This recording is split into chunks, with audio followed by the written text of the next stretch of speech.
Hey everybody, this is Arthur. How you doing this morning? I want to pick up on a theme that doesn't get enough attention. How the whole LGBT movement at its core is a communistic one. One of the premier homosexual activist organizations in this country was the Mattachine Society. It was a communist organization. They believed in eliminating private property. They also believed in eliminating the family and age of consent laws. This connection with communism is not spurious. Karl Marx wanted to eliminate the family.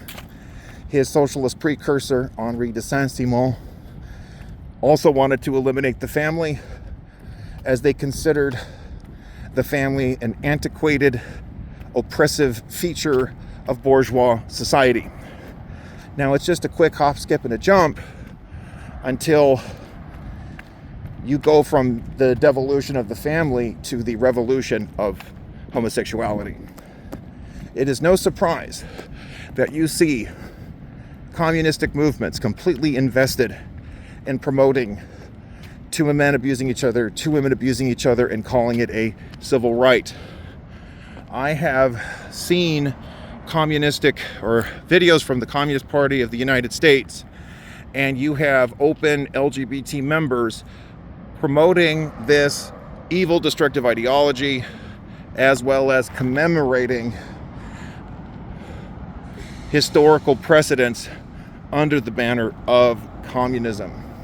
This is a communistic agenda, folks. It is a Marxist agenda. Destruction of family, destruction of public order, rejection of biblical truth and natural law. Miriam Grossman pointed out the Marxist roots of much of the sexual liberation movement in general. Marxism wants to push this idea of fundamental radical equality, when male and female are fundamentally different. Sexual characteristics, sexual development are fundamentally different as well. It is not politically correct. Women face more dangers, more hardships when it comes to sexual license than men do. People can say it's sexist, people can say it's unfair.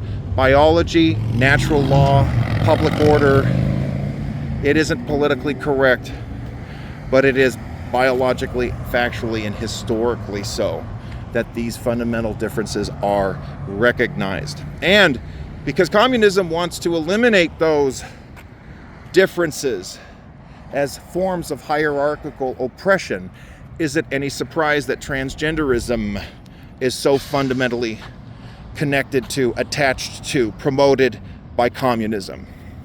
When you see homosexual promotion, when you see an LGBT flag in a business, what you are seeing there at its core is a fundamental promotion of communism.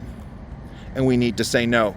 The Hassan Pikers of the world, who are big proponents of communistic revolution, at their core, they want to push homosexuality and transgenderism as well. Although, incidentally enough, you will find that there were some commie leaders who also targeted homosexuals because they don't respect the natural rights of anyone. But don't be fooled.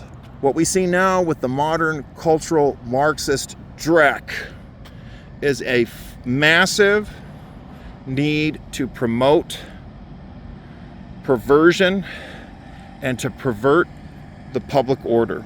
And we must not run away from calling that out, especially among groups that call themselves conservative or libertarian or pro-liberty, but also want to normalize sexual perversion.